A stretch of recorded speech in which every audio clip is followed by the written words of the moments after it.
کی دعوت برکات العالیہ کو کہ وہ اسٹیج پر تشریف لے جائیں اپنے مسند پر. بچے بخاری شریف کی پہلی حدیث پڑھیں گے اور دوسری مشکات والی کلاس جو آخری حدیث پڑھے گی اس کی پہلی حدیث پڑھے گی بخاری کی، اور انشاءاللہ یوں اختتام بھی ہوگا اور آغاز بھی ہوگا. یہ پچھلے سال حضرت نے فرمایا تھا کہ میں نے یہاں یہ عجیب چیز دیکھی ہے کہ یہ چاہتے ہیں کہ ہم خدمت حدیث کے اندر ہی مصروف رہیں. ایک کلاس تکمیل کر رہی ہے تو دوسری شروع کر رہی ہے بخاری شریف کو، تو حضرت انشاءاللہ العزیز درس ارشاد فرمائیں گے.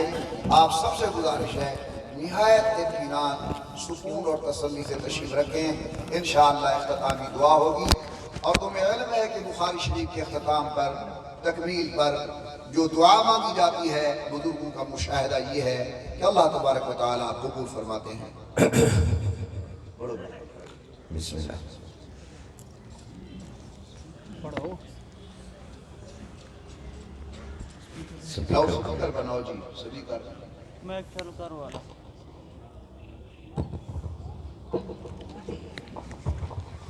ہمارے لیے یہ بھی اعزاز ہے کہ آج ہمارے محترم پیر طریقت رہبر شریعت حضرت مولانا محمد عمر صاحب قریشی دعوت برکاتہ اللہ علیہ کے دوسرے فرزند مولانا مولوی محمد احمد صاحب آج اختتامی بخاری کریں گے اور آخری حدیث پڑھیں گے.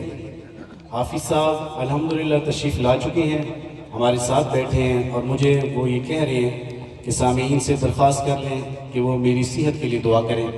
تو اللہ تعالیٰ حافظ صاحب کو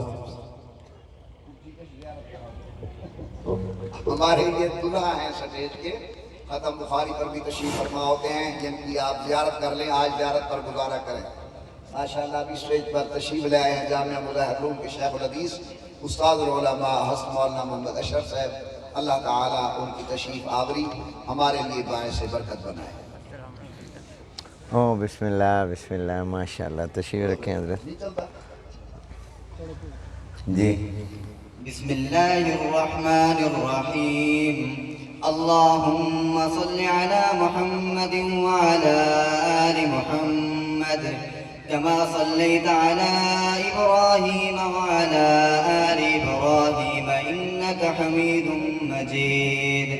اللهم بارك على محمد وعلى آل محمد كما باركت على إبراهيم وعلى آل إبراهيم إنك حميد مجيد. باب قول الله عز وجل ونزع الموازين القسط ليوم القيامة وإن أعمال بني آدم وقولهم وأقوالهم توزن. وقال مجاهد القسطاس والقسطاس والعدل بالرومية. ويقال القسط مصدر المقسط وهو العادل، وأما القاسط فهو الجائر. وبالسند المتصل منا إلى أمير المؤمنين في الحديث محمد بن إسماعيل البخاري رحمه الله تعالى قال حدثنا أحمد بن أشكاب قال حدثنا محمد بن فضيل عن عمارة بن القعقاع عن أبي زرعة عن أبي هريرة رضي الله تعالى عنه قال قال النبي صلى الله عليه وسلم كلمتان حبيبتان إلى الرحمن خفيفتان على اللسان ثقيلتان في الميزان سبحان الله وبحمده سبحان الله العظيم. ما شاء الله مبارک.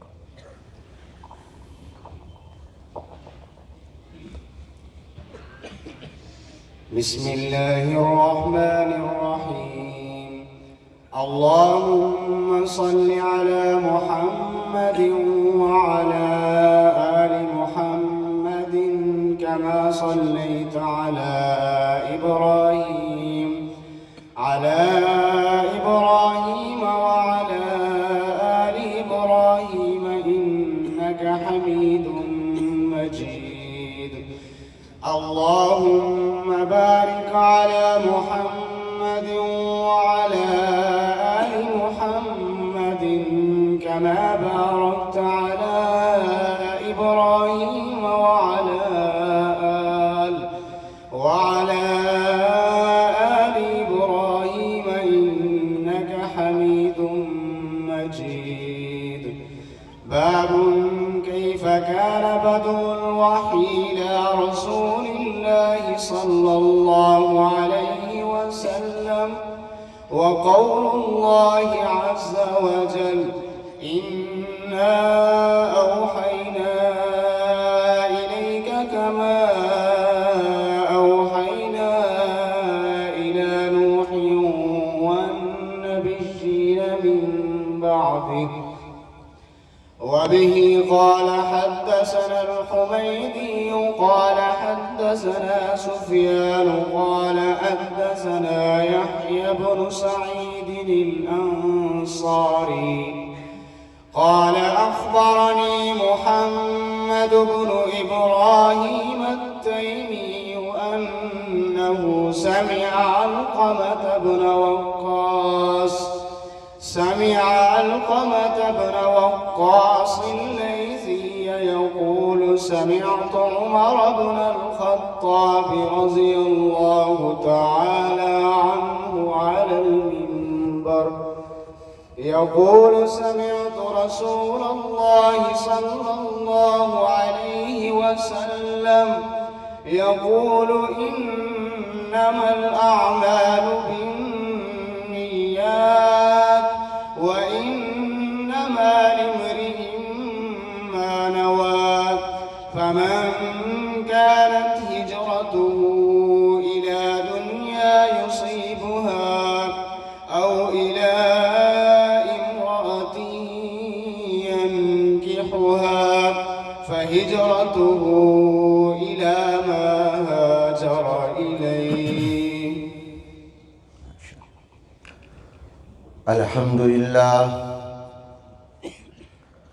الحمد لله وكفى والصلاة والسلام على عباده الذين اصطفى. أما بعد فأعوذ بالله من الشيطان الرجيم. بسم الله الرحمن الرحيم.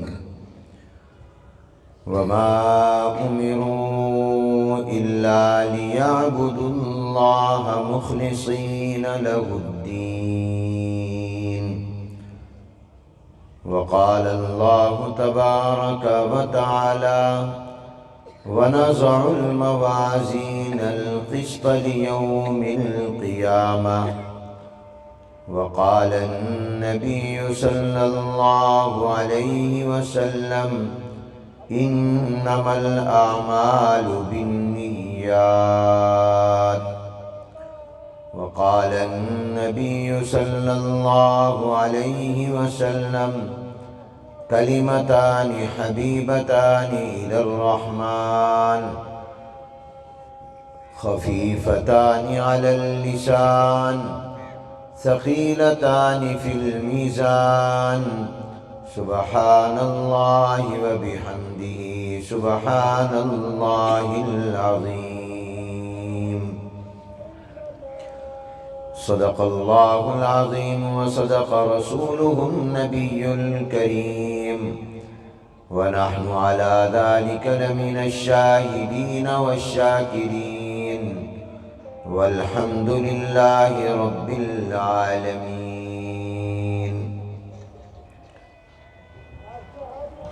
قابل عزت احترام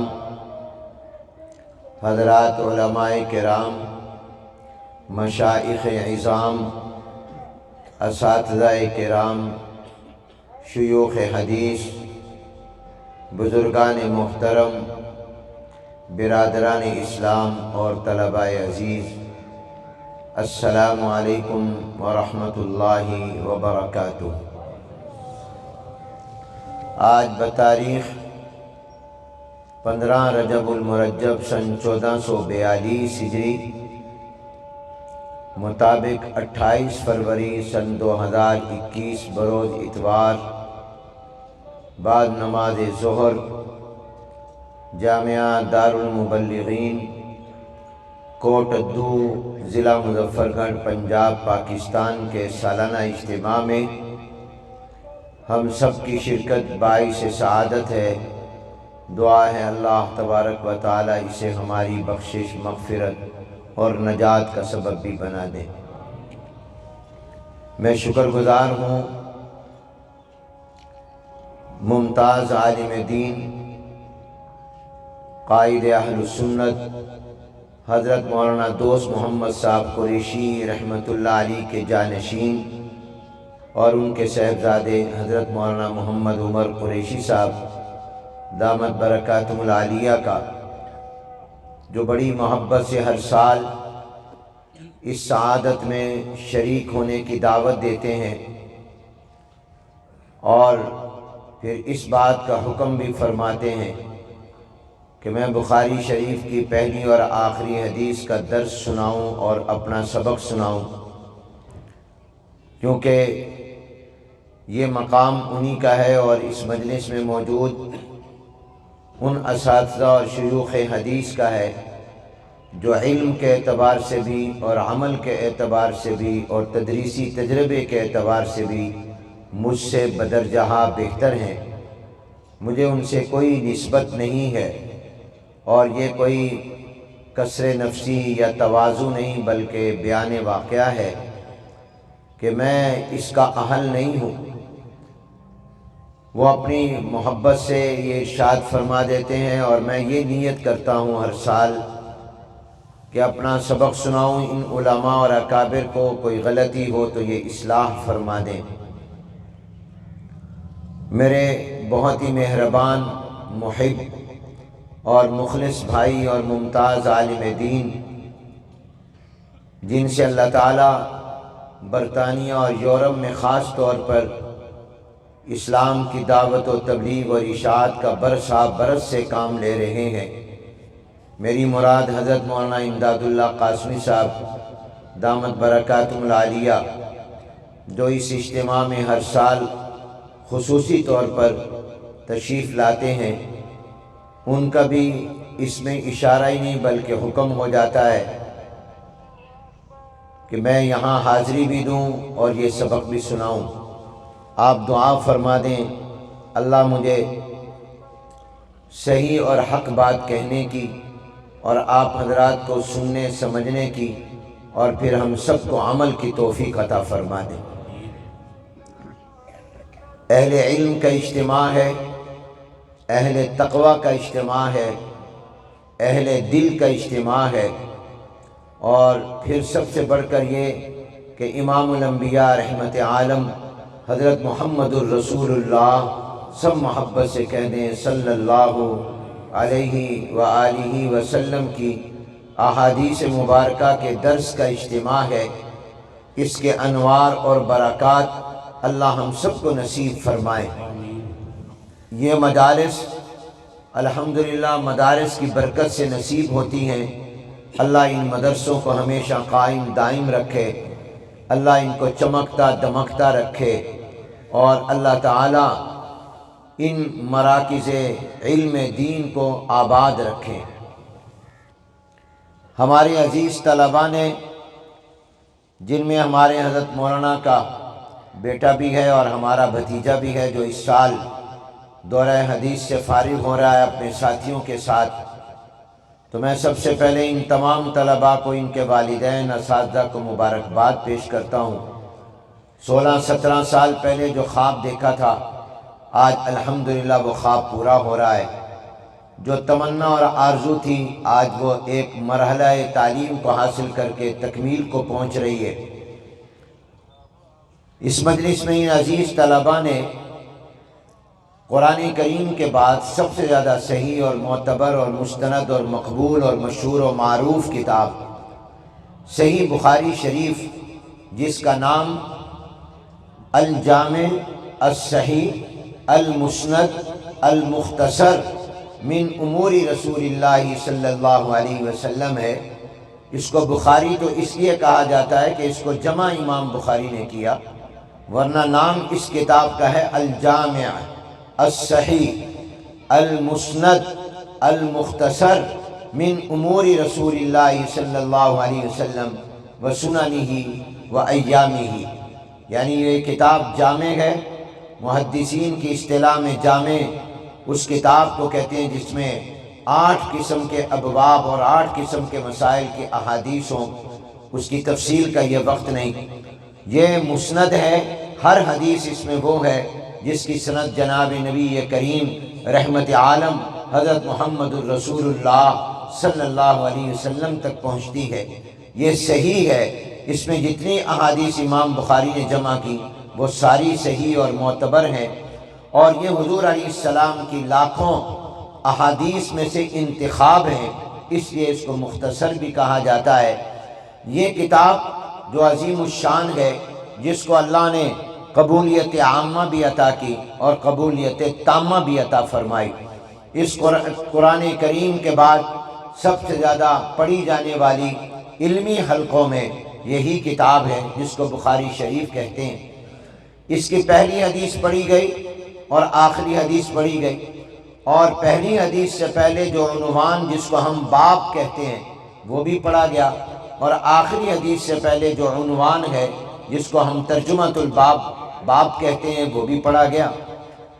تفصیلات میں جانے کا وقت نہیں، اختصار کے ساتھ عرض کروں گا، کیونکہ اس مجمع میں اہل علم بھی ہیں، طلباء بھی ہیں، عوام بھی ہیں، اس لیے ہر ایک علماء کا تو کی خدمت میں تو مقصد ہوتا ہے اپنی اصلاح، اور طلباء کی خدمت میں اپنے اساتذہ کی باتیں نقل کرنا، اور آپ حضرات کی خدمت میں دین پہنچانا مقصود ہوتا ہے۔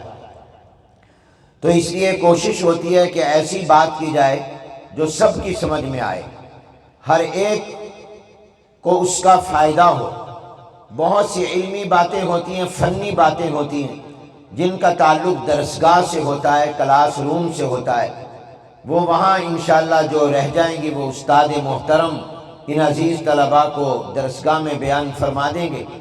میں کوشش کروں گا کہ عام فہم بات کروں، اور امام بخاری رحمۃ اللہ علیہ نے بھی باقاعدہ باب قائم کیے، متوجہ کیا کہ جو لوگ موجود ہوں، جو آپ کے مخاطب ہوں، آپ کے سامنے ہوں، ان کو پیش نظر رکھ کر بات کی جانی چاہیے، ان کے پیش نظر رکھ کر گفتگو ہونی چاہیے تاکہ ہر ایک کو فائدہ ہو جائے۔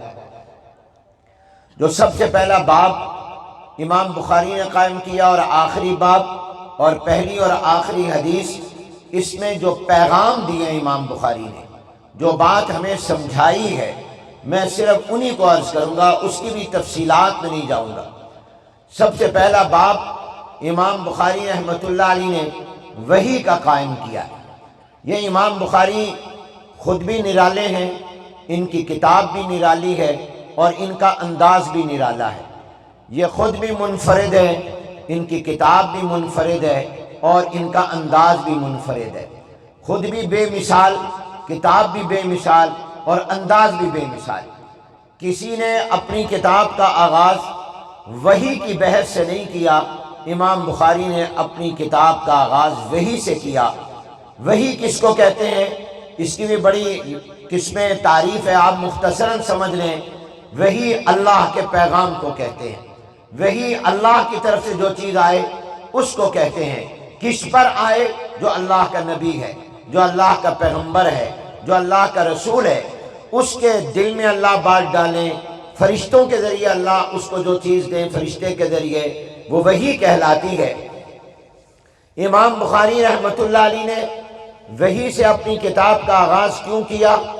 ایک تو مجھے اور آپ کو یہ سمجھایا کہ ہمارے دین کی بنیاد انسانی عقل نہیں ہے بلکہ اللہ تعالیٰ کی وحی ہے۔ شروع میں یہ بات سمجھا دی کہ میں آپ کو بتاؤں گا اپنی اس کتاب میں ایمان کیا ہے، عقائد کیا ہیں، نظریات کیا ہیں، علم کیا ہے، احکام دین کیا ہیں، عمل کیا ہے۔ تو جو کچھ بھی میں بیان کروں گا، عقیدہ، علم، عمل اور دین کے جتنے مسائل یہ تمام کی تمام بنیاد عقل نہیں ہے، اللہ کی وحی ہے۔ یہ ہم نے اپنے دماغ سے دین نہیں بنایا، یہ اللہ نے اتارا ہے۔ ہمارا اسلام فرشی نہیں عرشی ہے، زمین پر نہیں بنا بلکہ اوپر سے آیا ہے۔ اس کو اللہ تعالیٰ نے اتارا ہے، یہ کسی دماغ اور عقل کی بنیاد پر مرتب نہیں ہوا، بلکہ یہ اللہ تبارک و تعالیٰ نے اپنے محبوب پیغمبر جناب نبی کریم حضور اکرم صلی اللہ علیہ وسلم پر اتارا ہے۔ اس لیے امام بخاری سب سے پہلے وحی کی بحث لائے۔ یہی آج مسلم اور مغرب کی دنیا کا آپس میں اختلاف ہے۔ مغربی دنیا یہ کہتی ہے کہ مذہب ہماری مرضی کے تابع، اسلام کہتا ہے نہیں، ہم اللہ کی مرضی کے تابع، ہم اپنی عقل سے شریعت نہیں بناتے بلکہ شریعت وہ ہے جو اللہ دیتے ہیں، جو اللہ تعالیٰ اتارتے ہیں۔ ہماری عقل قرآن کے تابع ہے، قرآن ہماری عقل کے تابع نہیں۔ ہماری عقل حدیث کے تابع ہے، حدیث ہماری عقل کے تابع نہیں۔ اللہ کا دین ہماری عقل کے تابع نہیں، ہماری عقل اللہ کے دین کے تابع ہے۔ دین وہ ہے جو اللہ نے اتارا۔ اس لیے جب کبھی ہم سے یہ مطالبہ ہوتا ہے، اور یہ مطالبہ کیا جاتا ہے کہ آپ اپنے مدرسوں کے نصاب سے فلاں چیز نکال دو، مسلمانوں سے کہا جاتا ہے کہ یہ جو قرآن کریم میں جہاد کی آیتیں ہیں یہ نکال دو، فلاں نکال دو، فلاں نکال دو، تو ہم جواب میں کہتے ہیں کہ یہ اختیار ہمارے پاس نہیں۔ ہمارے پاس کیا، یہ اختیار تو ہمارے نبی کے پاس بھی نہیں، ہمارے پیغمبر کے پاس بھی نہیں۔ ہمارا نبی بھی پابند ہے کہ جو اللہ اس کو کہیں وہ آگے پہنچا دے، وہ اپنی مرضی سے دین میں رد و بدل نہیں کر سکتا۔ تو جو نبی پیغمبر نہیں کر سکتا تو امتی کہاں کر سکتا ہے؟ اس لیے امام بخاری نے سب سے پہلے وحی کی بحث لا کر مجھے اور آپ کو بتایا کہ ہم اللہ کے حکم کے پابند ہیں، ہم اللہ کی وحی کے پابند ہیں، اور ہمارے دین کی بنیاد، ہمارے عقیدے کی بنیاد، ہمارے علم کی بنیاد، ہمارے عمل کی بنیاد، ہماری شریعت کی بنیاد، اور ہمارے تمام مسائل اور احکام کی بنیاد وہ اللہ تعالیٰ کا حکم ہے، اللہ کی وحی ہے۔ دوسرا اشارہ کیا، علم حاصل ہونے کے کئی ذریعے ہیں۔ انسان کو علم بہت سی چیزوں کا آنکھ کے ذریعے حاصل ہوتا ہے۔ مثلا آپ مجھے دیکھ رہے ہیں، میری شکل کیا ہے، میں نے اس وقت کپڑے کس رنگ کے پہنے ہوئے ہیں، کتنے پہنے ہوئے ہیں، یہ علم آپ کو آنکھ کے ذریعے حاصل ہو رہا ہے۔ یہ لاؤڈ سپیکر کیا ہے، یہ آنکھ کے ذریعے۔ یہ شامیانہ کس کپڑے کا ہے، یہ علم آپ کو آنکھ کے ذریعے حاصل ہو رہا ہے۔ تو بہت سے علم انسان کو آنکھ کے ذریعے حاصل ہوتے ہیں، اور علم کے حاصل ہونے کا ایک ذریعہ کان ہے۔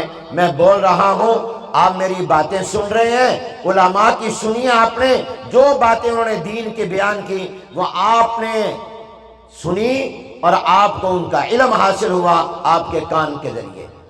بہت سی چیزوں کا علم انسان کو ناک کے ذریعے حاصل ہوتا ہے۔ آپ جب سونگھتے ہیں پتہ چلتا ہے یہ چنبیلی ہے، یہ گلاب ہے، یہ کستوری ہے، یہ عود کا عطر ہے، یہ بدبودار ہے یا خوشبودار ہے۔ آپ کو سونگھنے سے پتہ چلتا ہے کہ یہ بدبودار ہے یا خوشبودار ہے۔ اور اگر اس کی خوشبو ہے تو کون سی خوشبو؟ گلاب کی خوشبو ہے، یہ کستوری کی خوشبو ہے، یہ عنبر کی خوشبو ہے، یہ عود کی خوشبو ہے، یہ چنبیلی ہے۔ یا آپ کو پتہ ناک سے چلتا ہے یا آنکھ سے اور کان سے نہیں چلتا۔ اگر آپ اپنا ناک بند کر کے آنکھ سے کہیں مجھے بتا یہ کستوری ہے یا عنبر ہے، تو آنکھ نہیں بتا سکتی، یہ کان بھی نہیں بتا سکتا، یہ ناک بتائے گا۔ ہر ایک کا اپنا اپنا دائرہ ہے۔ بہت سی چیزوں کا علم مجھے اور آپ کو زبان کے ذریعے حاصل ہوتا ہے، یہ میٹھی ہے یا یہ کڑوی ہے، اور یہ آم ہے یا یہ کنو ہے، اس کا ذائقہ کیا ہے، اس کا ذائقہ، اس کا میٹھا ہونا، اس کا کڑوا ہونا، اور اس کی لذت ہے وہ کس طرح کی ہے، یہ آپ کو پتہ چلے گا جب آپ زبان سے چکھیں گے، زبان سے کھائیں گے۔ عورتیں کھانا بناتے وقت میں یہ چیک کرتی ہیں کہ سالن میں نمک زیادہ ہے یا کم، مرچیں زیادہ ہیں یا کم۔ تو بتاؤ وہ آنکھ سے چیک کرتی ہیں، کان سے چیک کرتی ہیں، ناک سے چیک کرتی ہیں یا زبان سے چیک کرتی ہیں؟ جس کے منہ میں زبان ہے وہ جواب دے دے، جس کی زبان نہیں ہے وہ نہ بولے۔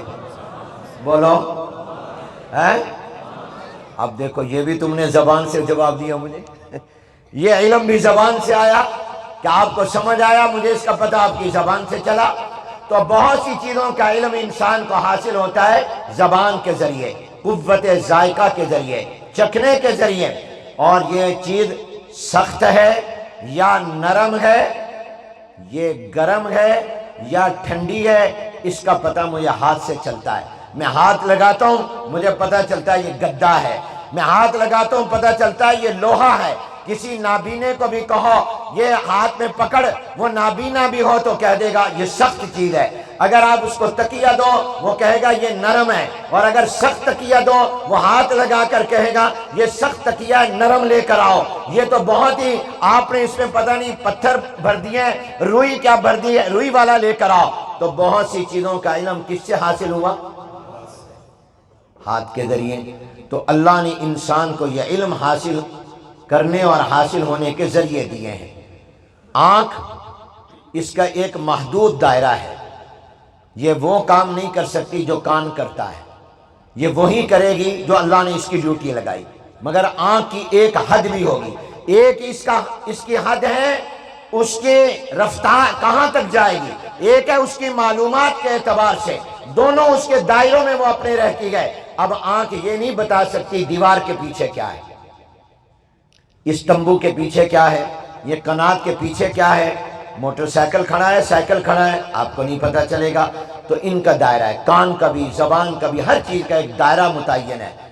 یہ اللہ تعالیٰ نے جو حواس خمسہ انسان کو دیے، ان کے ذریعے جو علم حاصل ہوتا ہے وہ علم یقینی نہیں، اس علم کے اندر انسان دھوکہ بھی کھا جاتا ہے۔ جیسے آپ بتائیے، آپ جب ٹرین میں بیٹھے ہوں، آپ سفر کرتے رہے ہوں گے گاڑیوں میں، جب آپ ٹرین میں بیٹھے ہوں تو آپ کو یوں لگتا ہے جب میری ٹرین چل رہی ہے تو کناروں پر جو درخت ہے وہ بھی بھاگ رہے ہیں، درخت بھی چل رہے ہیں، حالانکہ وہ درخت چل رہے ہوتے ہیں یا کھڑے ہوتے ہیں۔ کبھی اتفاق ہو جائے نا اسٹیشن پر، ایک ٹرین کھڑی ہو ایک ٹرین چل رہی ہو، آپ جس ٹرین میں بیٹھے ہیں وہ ٹرین اگر چل رہی ہے تو آپ کو ساتھ والی کھڑی بھی لگتی ہے، یہ بھی گاڑی چل رہی ہے۔ جب آپ جس میں بیٹھے ہوتے وہ کھڑی ہو، دوسری پاس سے چلنے والی گزرے، آپ کو لگتا ہے میری بھی چل رہی ہے، حالانکہ آپ کی گاڑی کھڑی ہوتی ہے۔ تو آپ کی آنکھ کو دھوکہ لگا کہ نہیں لگا؟ بولو۔ تو آنکھ کا علم یقینی نہیں۔ کان، میں نے یہ بات سنی تھی، وہ کہتا تو نے غلط سنی تھی، میں نے تو یہ نہیں کہا۔ تو آپ کہتے اچھا میں نے غلط سنا ہوگا۔ تو انسان کو ان تمام زبان، ناک، آنکھ، کان، ہاتھ کے ذریعے جو علم حاصل ہوتے ہیں، ان علموں میں دھوکہ بھی لگ جاتا ہے، یہ یقینی نہیں ہے۔ اس کے بعد اللہ نے ایک اور ہمیں ذریعہ علم کا دیا، وہ عقل، وہ دماغ۔ جہاں یہ ہاتھ، آنکھ، کان ختم ہوتے ہیں، عقل شروع ہو جاتی ہے۔ آپ نے ایک مکان دیکھا، اب مکان دیکھنے کے بعد بہترین بلڈنگ دیکھی، پلازا دیکھا، آپ کی عقل کہتی ہے اس کا نقشہ بنانے والا بڑا اچھا کوئی آرکیٹیکٹ ہے، اس کو کسی نے جو ڈیزائن کیا ہے وہ بہت، یہ مستری بڑا سمجھدار ہے، یہ ٹائلیں کس نے لگائی ہیں، جس کے کنارے آپس میں ملے ہوئے ہیں، آپس میں کوئی خلا نہیں ہے، معلوم ہوتا ہے بڑا کوئی ماہر تجربہ کار مستری ہے جس نے یہ ٹائلیں، یہ فرش لگایا ہے۔ تو اب آپ کو مستری کی، انجینئر کی، نقشہ بنانے والے کی رہنمائی آنکھ نے نہیں کی، کان نے نہیں کی، زبان نے نہیں کی، ناک نے نہیں کی، ہاتھ نے نہیں کی، آپ کی عقل نے کی۔ عقل نے کہا کہ اس کا کوئی نہ بنانے والا ہے، مگر عقل کے ذریعے جو علم حاصل ہوتا ہے اس میں بھی بعض اوقات انسان کو دھوکہ لگ جاتا ہے۔ تو یہ تمام جو علم کے ذریعے ہیں یہ یقینی نہیں ہے، سب سے زیادہ یقینی علم کا ذریعہ اللہ کی وحی ہے۔ اللہ تعالیٰ کی جو وحی ہے اس میں کوئی غلطی نہیں ہو سکتی، وہ وحی جس پر آئے وہ جو بات فرما دے اس میں بھی غلطی نہیں ہو سکتی۔ امام الانبیاء حضرت محمد الرسول اللہ، سب کہہ دو صلی اللہ علیہ وسلم، وہ صاحب وحی ہیں۔ معراج سے آئے، یہ مہینہ معراج کا ہے، معراج سے آئے تو مکے والوں کو فرمایا کہ میں نے راستے میں تمہارا ایک قافلہ دیکھا ہے، وہ آ رہا ہے، فلاں تاریخ تک وہ مکے پہنچ جائے گا، شام ہونے سے پہلے پہنچ جائے گا۔ مکے والے انتظار کرنے لگے، کافر دیکھتے ہیں، وہ دن آیا، صبح ہوئی، دوپہر ہوئی، شام ہو گئی، قافلہ نہیں آ رہا، شام ہونے والی ہے، سورج غروب ہونے والا ہے۔ اب مکے کے کافر خوش ہو رہے ہیں کہ آج نعوذ باللہ مسلمانوں کے نبی کی بات غلط ہو جائے گی۔ جناب نبی کریم حضور اکرم صلی اللہ علیہ وسلم ایک پہاڑ پر چڑھے، حضور نہیں، لوگ چڑھے، لوگوں نے چڑھ کر دیکھا دائیں بائیں کہیں بھی وہ نہیں قافلہ، حضور نہیں چڑھے۔